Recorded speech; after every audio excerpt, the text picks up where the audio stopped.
Welcome. Let's take a look at introducing the dot product. And before we actually look at the dot product and how to find the dot product, there's a couple of things that you should know. First of all, the dot product is one of only one method for multiplying vectors. There are a variety of strategies that produce different kinds of results. And so one technique for multiplying vectors is the dot product. Now the dot product is also known as the scalar product because the result of multiplication process, this dot product, produces a scalar, so a real number value, rather than something that's a vector. Now the dot product does have an algebraic representation. We would say if I had a vector A and a vector B, then I would say A dot B to signal that I'm performing a dot product. And then the way you actually evaluate the dot product or compute it is to sum the product of the pairs of the components of the two vectors. And so there will be n of these pairs of components, depending on how many components are in the original vector. So let's take a quick look.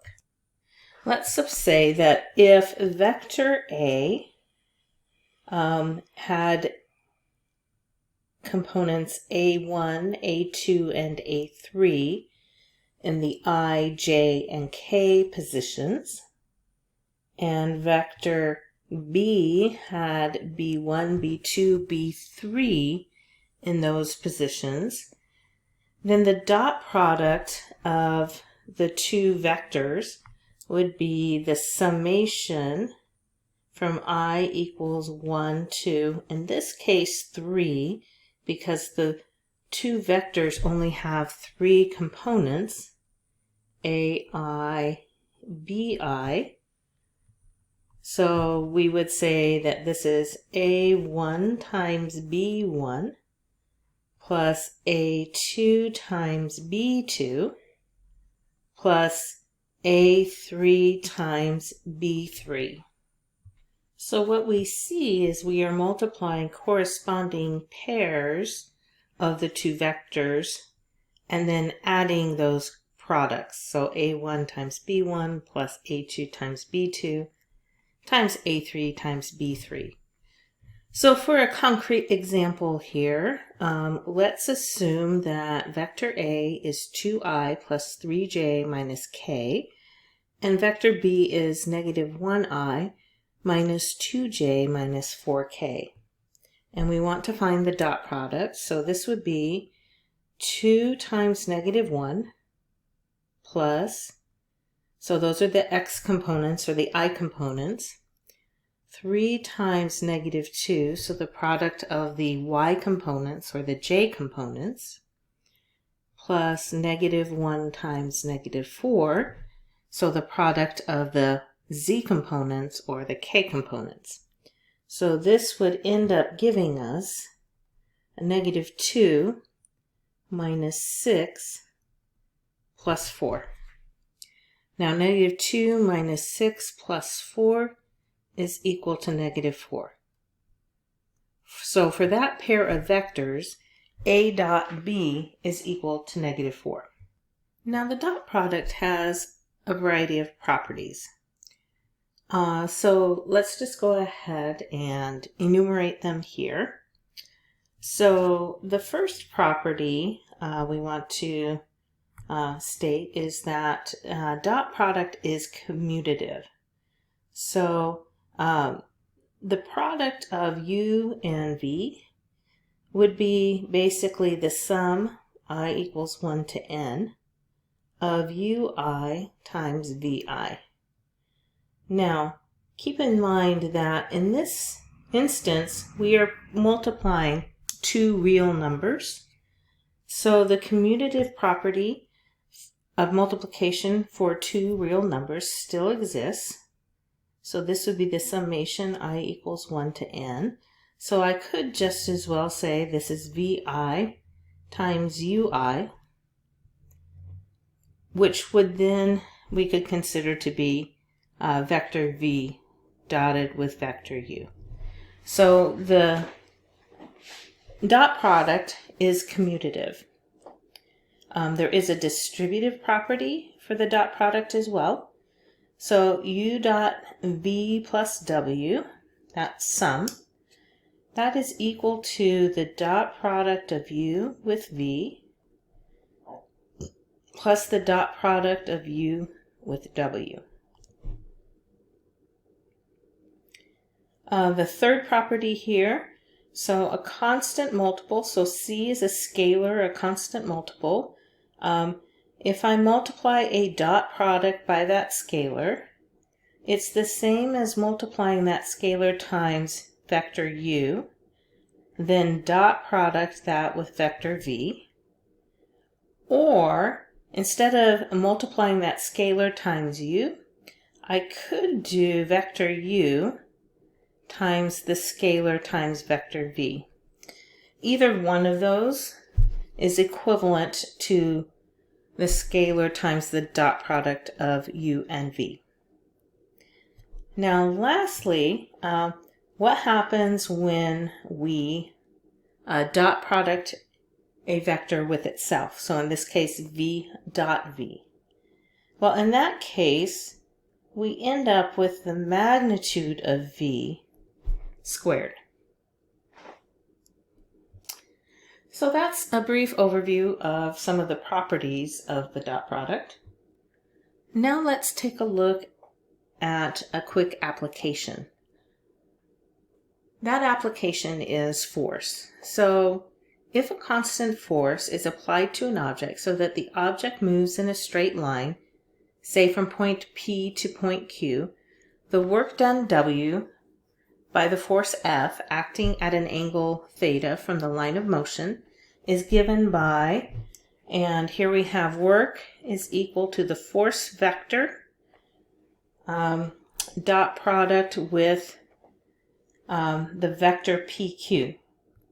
Now know that the object is moving in a straight line from point P to Q.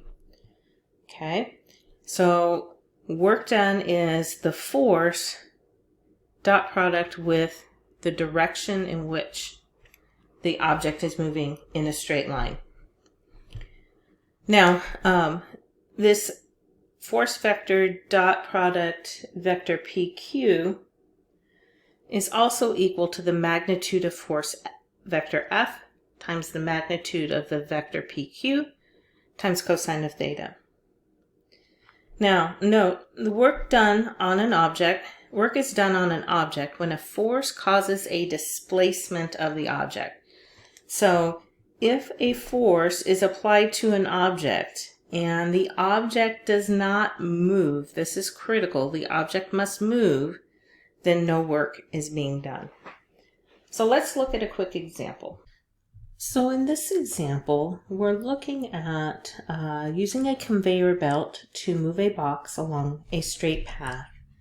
The conveyor belt generates a force, F, that is 2, -4, 1, -1, and the conveyor belt is moving the box along the straight path from the point -1, 1, 1 to the point 4, 3, 5.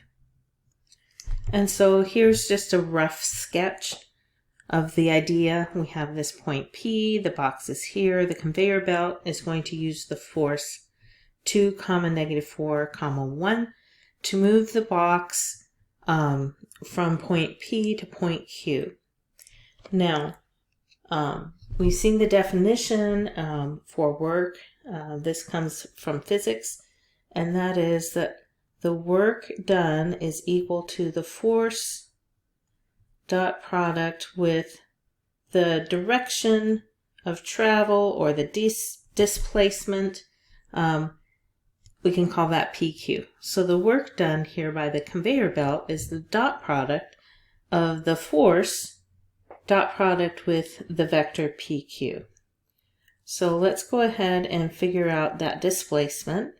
how far or in what direction has the box moved. So vector PQ, we're going to start with the x components from Q minus the x component from P. So we'll have 4 minus -1. Moving to our y components, we have 3 minus 1.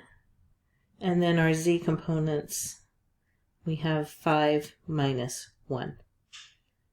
We do those operations, so the x component becomes 4 plus 1, or 5. The y component is 3 minus 1, or 2. And the z component is 5 minus 1, or 4. So there we have our displacement vector, or the path along which the box is moving. So the work done here is going to be the dot product of the force. So that's 2, -4, 1. Dot product with 5, 2, 4. The units for the force vector are in newtons. And the units for our displacement vector PQ are meters. So when we do this dot product, we're going to have the product of 2 from the force vector, so 2 newtons, times 5 from the displacement vector, which is meters. So we have 2 newtons times 5 meters, or 10 newton meters, plus multiplying the the y components. We have -4 newtons times 2 meters, so that would be -8. And then we have our z components, 1 times 4, which gives us 4. And again, our units here are newton meters. Then we simplify that. 10 minus 8 is 2, plus 4 is 6. So we end up with 6 newton meters as being the work done by the force we were given to move a box along the path, the straight path from point P to point Q. I hope you find this helpful.